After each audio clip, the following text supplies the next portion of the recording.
Nah, ketika muncul hasil survei itu kan mempengaruhi opini publik, Pak.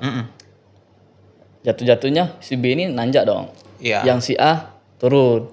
Nah, apakah si A ini pernah nggak terjadi intimidasi kepada Bapak, kepada lembaga survei yang pernah Bapak jalani? Oh nih, saya nggak terima nih kayak gini. Atau dia dengan cara yang lain, saya mau survei juga, tapi saya menang.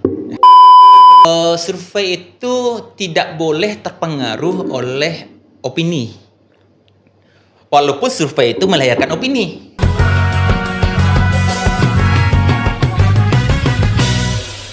Assalamualaikum warahmatullahi wabarakatuh, teman pemilih. Kembali lagi di podcast Pintar Pemilu KPU Provinsi Sumatera Barat. Kali ini kita akan membahas tema di balik angka survei politik antara realitas lapangan dan persepsi publik. Kali ini kita kedatangan narasumber yang sangat keren dari Liberty Institute, Bapak Indrayadi. Selamat datang, Pak. Siap. Bagaimana Kasih. kabarnya, Pak? Alhamdulillah. Luar biasa KPU Sumbar. Kesehariannya sekarang memang survei, Pak? Survei masih kita jalan terus kan. Survei baik survei politik. Kalau politik kan masa politik ya, pileg, pilkada. Di luar itu juga survei tentang pelayanan, kinerja dan sebagainya. Tetap ada. Termasuk juga survei kita kan survei nasional. Jadi kita juga ada kegiatan-kegiatan survei yang di provinsi lain juga seperti itu. Dalam melakukan survei itu kan butuh timnya, Pak ya? Tim. Kita fokus ke survei politik. Oke, politik. Nah, ini timnya bagaimana, Pak? Ada memang timnya tetap atau memang direkrut menjelang proyek-proyek survei itu atau bagaimana proseduralnya? Kalau kita sudah ada tim sendiri ya, sudah tim solid lah istilahnya, yang siap diterbangkan kemana saja. Bahkan bukan hanya di Sumbar, kita kirim tim itu dari ke Kepri pun kita kirim dari Sumbar. Ada tim solid yang sudah ada di Sumbar yang bisa kita tempatkan kemana saja. Bahkan kita pernah ngirim tim dari Sumbar itu ke Jawa malah. Walaupun di Jawa sendiri kita punya tim, tapi teman-teman yang di Sumatera ini, yang Sumatera Barat ini sudah tim yang sudah belasan tahun, bertahun-tahun. Jadi sudah dipercayai. Memang sudah sangat dipercayai. Mereka sudah hari-harinya gitu loh. Oke. Jadi sudah kapasitasnya sudah gitu. Baik. Bagus. Nah, sebelum kita masuk ke data dan hasil surveinya, kami minta diceritain lah, Pak. Teman pemilih ini pengen tahu nih, gimana sih kehidupan sehari-hari seorang peneliti atau surveyor politik itu kayak gimana? Jadi ketika suatu lembaga diminta untuk survei, karena ini bicara politik ya, bicara survei politik, maka yang pertama disiapkan dulu kita siapkan kuesionernya dulu. Kuesionernya dulu kita siapkan, item-itemnya udah setuju dan sebagainya sama klien. Udah oke, sip, baru kita siapkan tim. Timnya sudah ada itu kita, kalau ada perlu penambahan kita penambahan, pengurangan kita lakukan kekurangan. Jadi setelah itu sudah tim siap, briefing tim. Di situ kita sampaikan poin-poin dari survei itu apa tujuan dan sebagainya. Juga menyampaikan etika survei. Juga metodologi kita apa, bagaimana metodenya. Nah, setelah itu baru kita jalan survei di lapangan, dilaksanakan penginputan data. Penginputan data itu dilakukan di lapangan satu, yang kedua dilakukan oleh tim di posko. Ya, habis itu baru setelah data mentah dan presentasi selesai, baru kita presentasikan kepada klien. Seperti itu. Oke, Pak. Di dalam survei itu seperti yang Bapak sampaikan tadi, ada dulu kuesionernya. Kuesioner itu ditentukan oleh Bapak dengan lembaga atau permintaan dari orang yang minta disurvei? Pertama yang kita lakukan, kita nawarkan dulu. Ini kan survei, kalau survei politik itu sebenarnya itemnya sama lah ya semuanya, hampir sama lah sepertinya. Tapi ada poin-poin tertentu yang mungkin di request. Ini bisa ditanyakan nggak? Ini bisa ditanyakan. Nah, itu masuk tuh dalam bagian-bagian itu. Tapi bagian besarnya kita yang bikin. Karena kita tahu nih, apa aja yang akan ditanyakan, apa saja yang dibutuhkan, dan sebagainya. Nah, setelah kita bikin, kita tawarkan kepada klien, oh tambahkan dong yang bagian ini, tambah. Misalnya contohnya, paling sederhana gini, apakah masyarakat, ini biasanya ya, apakah masyarakat kalau diberi pilihan, dia sudah menentukan pilihan pada salah satu calon, tapi kalau ketika dikasih uang, apakah dia pindah pilihan tidak. Nah, itu kan poin-poin tambahan yang tidak ada kita tambahkan gitu. Nah, bisa dihitung seperti itu. Itu contohnya salah satu. Oh, oke. Silakan minum dulu, Pak. Oke, Kita siap. santai aja. Oke. Sepanjang perjalanan melakukan survei ini, Pak, dalam pembentukan tim tentu tidak mudah, pasti ada tantangan. Nah, salah satu tantangan yang mungkin nih, ini saya menduga saja nih, Pak. Ya. Seberapa bisa kita meyakini tim itu bergerak dengan etiknya, dengan benarnya? Kadang-kadang kan mereka cuma tembak nih, tembak di ini itu. Di bawah pohon misalnya. Iya, misalnya ya kan. Sebagai saya juga dulu mahasiswa, kita kan tahu nih bagaimana gitu. Bagaimana tuh Pak? Kita meyakininya, bagaimana mengantisipasi itu? Pertama, kita tentu menguji tim ini tidak 1-2 kali ya. Dengan kalau sudah berhitung tahun, berarti kita sudah hitung kredibilitasnya. Yang kedua, mereka kan sudah diuji di hasil survei yang sebelumnya sudah dibuktikan. Hasil surveinya gini, realitanya seperti ini. Nah, ketika gambar itu masih dalam margin of error, berarti mereka timnya bagus. Itu satu-satunya itu. Mereka sudah bertahun-tahun gitu. Yang kedua, kita cross check data ke lapangan. Ya, kalau macam-macam cara cross checknya ada cross check langsung, ada yang melalui telepon. Jadi kita telepon masing-masing responden apakah betul di sebagainya. Dan ketiga, itu kan masing-masing supplier itu kan memberikan laporan apa fotonya, titik koordinatnya dan sebagainya. Nah, laporan itu diberikan terus. Itu sebagai salah bentuk ya kita menjaga independensi dan juga kredibilitas lembaga. Itu aja. Berarti memang diawasi betul ya Pak ya kinerja timnya ya? Ya seperti itu deh. Pernah nggak Pak selama survei ini mengalami perbedaan antara hasil survei dengan opini politik yang sedang berkembang? Misal si A nih lagi naik-naik daun nih. Ternyata hasil survei kita di lapangan berbeda. Pernah nggak terjadi hal itu, Pak? Pernah gitu. Jadi begini, survei itu tidak boleh terpengaruh oleh opini. Walaupun survei itu melahirkan opini. Jadi gini, kalau andai kata survei tergiring opini, maka survei itu tidak valid. Survei itu memetakan data lapangan di saat survei itu dilaksanakan. Kalau dilaksanakan misalnya tanggal 1 sampai tanggal 7 Januari misalnya, maka survei itu di rentang waktu itu, di situ datanya valid itu. Jadi kadang-kadang orang ada kesalahannya gini, dia memakai data survei yang sudah 2 bulan yang lalu, tapi melakukan pembenaran untuk yang belakang datang, itu tidak bisa. Jadi survei itu tetap benar di saat dalam rentang waktunya dilaksanakan. Nah, di luar itu tidak. Biasanya masih bertahan, kalau selama tidak terjadi hal-hal yang sangat luar biasa di lapangan, maka hasil survei itu bisa valid. Dia bisa dihitung kok. Gitu. Dia tidak peramal tapi bisa meramalkan. Nah, gitu. Dalam survei ini apa ya? Nah, misalnya nih di dalam opini politik itu yang berkembang ini si A yang menang, ternyata hasil survei yang menang adalah B. Nah, ketika muncul hasil survei itu kan mempengaruhi opini publik, Pak. Jatuh-jatuhnya si B ini nanjak dong. Yang si A turun. Nah, apakah si A ini pernah nggak terjadi intimidasi kepada Bapak, kepada lembaga survei yang pernah Bapak jalani? Oh nih, saya nggak terima nih kayak gini. Atau dia dengan cara yang lain, saya mau survei juga, tapi saya menang. Pernah nggak hal-hal kayak gitu terjadi? Pertama, saya jelaskan tentang survei itu sifatnya netral. Dia tidak terpengaruh menang dan kalah dulu. Satu, kita lepaskan dulu ya. Ketika kita minta di order oleh mungkin kandidat, partai atau apa kepada kita, laksanakan survei dong. Hasilnya ini. Ternyata kalau dia puas, tolong dong di-up. Bisa. Lembaga survei itu dia sifatnya netral. Netralnya itu dia itu kalau kandidat yang membayar dia mengatakan tolong dipublis, ya kita siap dong mempublis. Saya pun menang kalah sebenarnya siap publis karena bagus kan untuk lembaga juga, untuk pembelajaran politik pada masyarakat juga bagus.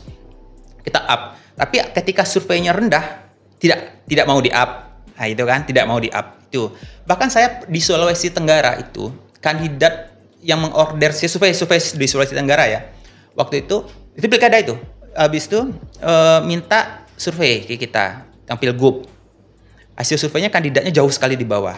Maka rekomendasi lembaga cuma sederhana, kandidat tidak maju, itu aja.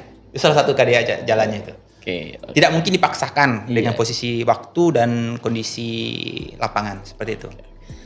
Nah, sepanjang perjalanan nih Pak, Bapak survei, yang biasanya yang meminta untuk dilakukan survei itu siapa aja, partai, kandidat, atau yang mau mencalon, atau masyarakat, atau bagaimana? Semuanya. Semuanya. Jadi siapa yang pernah meminta survei pasti kandidat. Sebagian besar ya pasti kandidat. Partai politik juga. Tim juga.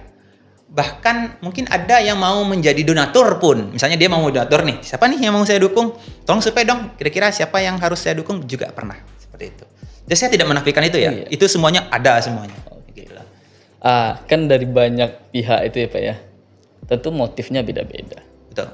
Menjaga netralitas di dalam dorongan motif, nah kan kita lembaga survei dibayar ya itu. Menjaga netralitas atas motif-motif mereka itu bagaimana Bapak menjaganya selama ini? Apa yang Bapak lakukan untuk menjaga netralitas itu? Gini, kita tetap harus menjaga pertama kode etik ya lembaga survei. Kita ini di bawah asosiasi. Nah, saya sampaikan dulu.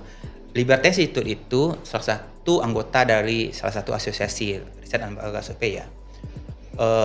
Kalau kami tergabung ke ROP, ada ACP dan sebagainya. Nah, kita tergabung di ROP. Ketika hasil survei yang sudah sangat akhirnya di lapangannya nanti sangat berkontradiktif ya dengan lapangan dan hasilnya itu di waktu yang hampir dekat, itu kan jadi catatan bagi lembaga. Ingat nggak berapa tahunnya di periode tahun 2019 beberapa lembaga survei itu bubar karena hasilnya sangat berlawanan. Iya. Berapa? Dan akhirnya disidang kan. Iya. Nah itu tuh yang dialami nasib oleh lembaga survei ketika dia tidak menjalankan kode etik. Nah kode etik itu yang penting. Selama kita menjaga metodologi kita, mau kalah pun di lapangan tidak masalah. Karena kita nanti bisa cross check data. Ini data mentah kita dong, cek silakan. Kalau gitu. Tapi kalau andai kata kita datanya sudah salah, outnya juga salah, ketika disidang kita habis. Itu bubar loh lembaga surveinya. Jadi kenapa kami juga tetap menjaga itu. Walaupun pada akhirnya ada juga sesekali mungkin 1-2 kali itu yang berlawanan. Tapi kan kita harus pahami emosional lapangan ketika pilkada itu momen 1 minggu di fase itulah momen krusial sebenarnya. Bisa berubah apapun. Hasil survei itu bisa berubah di fase waktu 1 minggu itu. Apa yang terjadi? Banyak catatan lah yang hal nanti itu. Oke. Nah, kami boleh, teman pemilih tentu pengen tahu nih Pak, untuk bisa kami mempercayai itu semua. Metode yang digunakan di dalam menarik kesimpulan saat survei itu bagaimana caranya Pak? Boleh digambarkan sedikit Kak? Metodologi yang dipakai. Kalau kita kan pakai multistage random sampling, biasanya ya random sampling. Kadang pernah juga pakai systematic random sampling. Jadi kita melakukan pengacakan. Misalnya 1.200 responden, misalnya 1.200 responden itu maju PR-nya 2,9%. 2,9% itu kita gambarkanlah satu kabupaten. Misal kota Padang lah, misal Padang. Padang itu ada 11 ya kecamatan ya, 11 kecamatan. Nah, nanti sampel itu dibagi berdasarkan proporsionalnya, itu berdasarkan di kecamatan. Kecamatan dibagi lagi per kelurahan, kelurahan dibagi lagi per RW. Nah, sampel itu semakin menyebar itu semakin bagus. Jadi sampel itu ketika 1.200 itu terbagi di semua kecamatan, maka kita bisa memetakan semua kecamatan. Ketika sampel itu bisa sampai mencakup seluruh kelurahan, berarti kita bisa menggambarkan kelurahan walaupun sampelnya semakin kecil. Habis itu ke RW dan sebagainya. Nah, semakin tersebar dan rata itu berdasarkan proporsionalnya lah, berdasarkan jumlah pemilihnya. Nah, itu tuh bagus itu hasilnya. Yang kadang kan yang sampelnya yang masalah nih, sampelnya kecil, 420 itu kan. Nah, sampel kecil, wilayahnya luas. Penyebaran tidak merata. Nah, di situ kadang-kadang hasil kadang cepat berubah. Tidak mewakili ya Pak ya? Tidak mewakili. Misalnya gini, daerahnya Mentawai. Tahu lah bedanya Mentawai ya. Mentawai, sampelnya 400. Pembagiannya tidak merata di seluruh kecamatan. Kecamatannya dapat, tapi tidak merata per masing-masing kecamatan. Nah, itu kan menjadi gambaran yang bias ya. Jadinya akhirnya tidak menggambarkan realitanya gitu loh. Oke Pak. Nah, sepanjang perjalanan Bapak juga ini, hasil survei itu yang Bapak pahami seberapa jauh pengaruhnya terhadap opini publik? Kalau bicara tentang opini publik, saya harus jelaskan dulu berapa banyak masyarakat kita yang open terhadap media sosial dulu. Nah, itu harus kita bertingkat nih. Berapa banyak masyarakat yang open terhadap media sosial? Dari yang paham media sosial itu berapa banyak juga yang paham dengan survei? Oke. Pasarnya sebagian kecil tuh. Iya. Nah, tapi penggambaran di elit bagus jadinya. Karena masalah kan yang mengkonsumsi barang yang namanya survei ini kan sebenarnya di elit nih. Menengah ke atas nih. Pembangunan opini di elit bagus. Nah, terkadang kan kandidat itu tuh mengkapitalisasi hasil survei ini dengan dari elit turun ke masyarakat. Jadi istilahnya dari elit cerita ke lapau lah. Iya. Di lapau-lapau baru diceritakan, oh saya menang nih. Bisa mempengaruhi. Bisa juga tidak mempengaruhi. Saya berikan gambar. Kenapa kok bisa tidak tidak mempengaruhi? Kalau di daerah-daerah yang komunikasinya tidak bagus, jaringan internetnya tidak bagus, jaraknya berjauhan, maka survei itu tidak terlalu pengaruh. Kenapa? Nggak sampai kok barangnya. Iya. Kecuali kita bicara Padang ya. Iya, betul. Padang semuanya sisinya bisa. Tapi beberapa kabupaten ada yang kecamatannya tidak bisa tembus sama sekali internet. Dan itu pun tidak ada juga memberikan gambaran survei. Tapi elit sangat butuh. Elit selalu butuh dengan survei. Oke. Selama perjalanannya Pak, apa sih apa pelajaran terbaik yang bisa Bapak sampaikan kepada teman pemilih? Pertama yang kita pahami, survei itu menggunakan metodologi. Ya. Jadi, ini beda loh. Ini beda loh. Tunggu dulu, metodologi bagaimana? Maka kita harus memahami, ada survei yang sampel saya sampaikan tadi. Kecamatan saja kadang-kadang tidak cukup semua kecamatan kadang. Ada sampel, survei di sini. Ternyata beberapa kecamatan tidak masuk gitu kan.